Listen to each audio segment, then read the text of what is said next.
All right. Test. Test. Test. What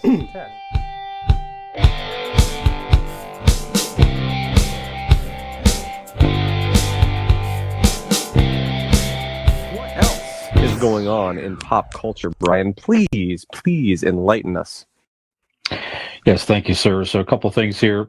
We talked about Jamie Foxx had some type of a health scare recently. Been pretty quiet about that, but some positive news. He put a post on social media thanking people for all the love and so forth. So it looks like it's from him. Good. Still Nice. very secretive as far as exactly what happened, but it's good to see that he is responding to something directly. So we certainly wish him the best, I know, in his continued recovery. Absolutely. Someone who did not recover, though, unfortunately, is Jerry Springer. Passed away last week. Oh, that's right. Yeah, because we haven't recorded since that happened. That's great. Yes. 79 years of age. Most people certainly know who he was. First, he was the mayor of Ohio, Cincinnati. Here, we're in Ohio, so he was a mayor for a while. Really? I never knew that. Yeah, that's where he started. That's right. And then, of course, he's most known for his talk show, which aired for several years. So he started this, let's see here. Say like late 90s, right? Mid Yeah, to late 90s. It and ran over for 10 years. Yeah. Yes, right? like about 30 years that show ran. 30, How about that? did you say 30 years? Yeah. Is that real? Oh, yep, 30 years. Holy shit. Wow. That's something else. So he was known certainly for he was sort of the godfather of quote unquote trash TV, if you will. So was this something where he discovered it was a way to get ratings and have crazy guests on there and confessions and whatnot. So he was sort of at that time, you might remember, or maybe you don't, but it was like more serious talk show. Like, you had Phil Donahue and a few people that were, daytime talk shows, but they were serious interviews and serious subjects. And he could just kind of turn that on its head. And after him, you had Maury Povich. I was going to say a lot of Maury shows. I remember Maury being serious, and then now all you know Maury for is like DNA tests and stuff. Yeah, right. Crazy. You are the father. Yeah.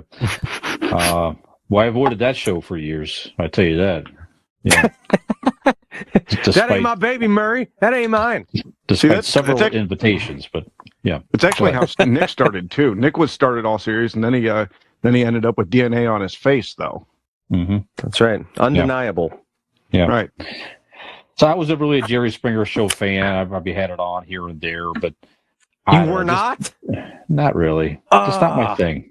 So obviously, okay, let's go through it. So you guys were both fans. So Nick, let me start with you. Were you a fan? Obviously, you were. Go ahead. And I don't even mean that as a dig, but no, but I mean, actually, I was a shithead little kid. That was like that type of TV was right up my alley because it was like, oh my God, can you believe that? You know what I mean? And the trashiest things in the world. And I can't believe people are doing this. I mean, I'm sure the majority of it was staged. I know it was, but just that whole shock reaction to those TV shows. But I loved it at the time. But I watched Springer all the time, and it was just kind of one of those things that it made you feel good. I think it kind of flies under the radar that Jerry Springer was really a man of the people because his show brought hope to you and your future and your life because you could watch this trailer trash screaming at each other about pointless, crazy things and just feel so much better about yourself. You might feel like you're not the classiest.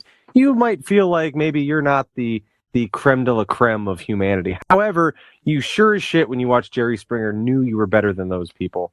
And I really liked that. That brought a lot of joy and optimism to my outlook on life overall. So thanks, Jerry Bear.